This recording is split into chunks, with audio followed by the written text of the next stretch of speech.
Usopp est-il condamné à être une fraude? C'est une question qui revient sans arrêt dans la communauté One Piece. Pour certains, c'est même le pire Mugiwara. Il est lâche, inutile et n'a presque pas évolué depuis l'ellipse. Usopp est un gros blaireau. Et elle t'a pas demandé de m'insulter! Usopp est un gros blaireau. Elle t'a pas Le demandé de coquillage est en train de se moquer de toi. Non, pas du tout, c'est ta voix! Mais si je vous disais que c'est justement là où beaucoup de fans se trompent. Aujourd'hui, je vais vous expliquer pourquoi vous n'avez probablement pas compris le personnage d'Usopp et pourquoi son heure de gloire n'est peut-être plus très loin. One Piece は実在する。 Usopp apparaît très tôt dans One Piece durant l'arc de Syrup Village. Je pourrais vous raconter son passé, parler de Yasop ou encore Kaya, mais aujourd'hui, ce n'est pas ce qui nous intéresse. Non, ce qui nous intéresse vraiment, c'est son rêve.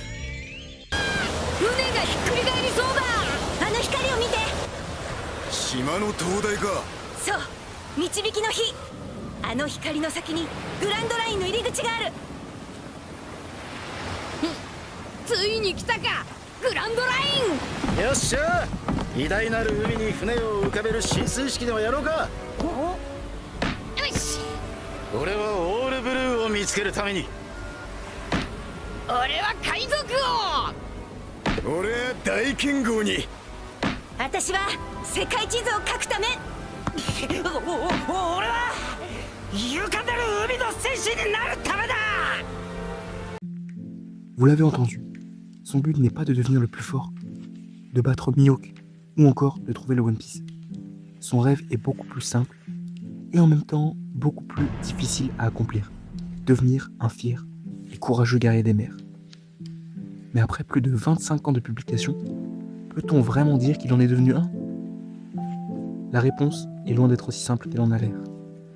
Avant de parler de ses défauts, il faut d'abord rappeler une chose que beaucoup oublient. Avant l'ellipse, Usopp était loin d'être inutile. Déjà, il entretenait quasiment à lui seul le Vogue-Mary. Il fabriquait également les Climatactes de Nami, un équipement devenu indispensable à son style de combat. Mais surtout, Usopp a accompli des exploits que beaucoup de personnages n'auraient jamais osé tenter.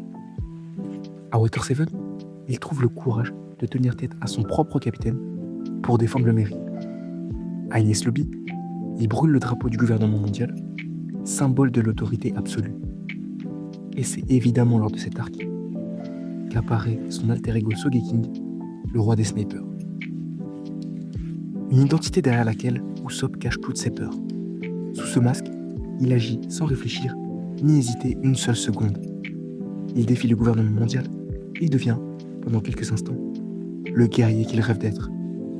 Puis, à Thriller Bark, il reprend ce masque pour vaincre Perona, une victoire que pratiquement aucun autre Mugiwara n'aurait pu obtenir. Puis arrive Dressrosa. Pour moi, c'est tout simplement l'arc où Usopp est le plus proche de son but. À ce moment-là, Usopp réussit un tir quasiment impossible et éveille inconsciemment son acquis de l'observation. Ce n'est peut-être qu'un premier aperçu de cette capacité, mais cela nous montre clairement qu'il possède un potentiel immense. Cette action lui vaut même le surnom de God Usopp, ainsi qu'une prime de 300 millions de berries. Mais alors, pourquoi autant de fans le considèrent-ils aujourd'hui comme une fraude? C'est nul! Arrêtez de roupiller! Remuez-vous! Eh bien déjà, il faut avouer que leurs critiques ne sont pas totalement injustifiées. Depuis l'ellipse, Usopp semble avoir perdu une partie de son importance. Franky est devenu le véritable charpentier de l'équipage et les inventions de notre bon vieux Pinocchio 2.0 sont beaucoup moins mises en avant. Et surtout, il continue à fuir devant le danger. Même sur Elbaf, qui est censé être l'île de son prime, on l'a toujours pas vu faire quoi que ce soit de dingue. Usopp se défile même devant ce qui devrait être un simple chat. Bref, du menu frottin pour lui. Et c'est là précisément que se trouve le cœur du personnage. Usopp n'a jamais été naturellement courageux. Chez lui, le courage est quelque chose qu'il doit conquérir encore et encore. Et c'est peut-être pour cette raison que Sogeking est si important. En effet, Sogeking représente l'idéal d'Usopp, l'homme qu'il aimerait devenir. Derrière ce masque, il n'a pas peur il agit, il avance, il croit en lui. Le jour où Usopp n'aura définitivement plus besoin de ce masque pour agir comme Sogeking, c'est probablement ce jour-là qu'il deviendra enfin le véritable guerrier des mers dont il rêve depuis le début. Mais il reste une autre question. Comment Oda va-t-il nous montrer le power-up de Usopp? Dans le chapitre 1188, on a vu le tireur d'élite s'inquiéter pour Luffy, ce qui nous rappelle évidemment son éveil du acquis de l'observation sur Dressrosa. Mais nous, de notre côté, on veut du concret. On veut voir Usopp réaliser des tirs impossibles, anticiper les mouvements de ses adversaires et rivaliser avec les meilleurs tireurs du monde, comme Van Augure. Et si un endroit doit enfin lui permettre d'accomplir cette évolution, alors Elbaf semble le candidat idéal. Finalement, je ne pense pas qu'Usopp soit condamné à être le peureux qu'il est. Je pense qu'Oda raconte volontairement l'évolution la plus lente de tout l'équipage. Luffy, Zoro et Sanji avaient un but précis, devenir le roi des pirates, le meilleur épéiste ou encore trouver All Blue. Le rêve d'Usopp, lui, ne consiste pas à devenir le plus fort, il consiste à vaincre sa propre peur. Et c'est justement ce qui rend son parcours si humain.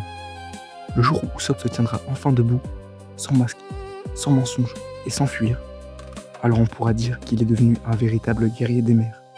Et si Eiichiro Oda réussit ce moment, alors l'attente en aura valu la peine. Car comme on dit, tout vient à un point à qui sait attendre. Peut-être qu'au fond, Usopp n'a jamais été une fraude. Il était simplement le Mugiwara avec le rêve le plus inaccessible et profond.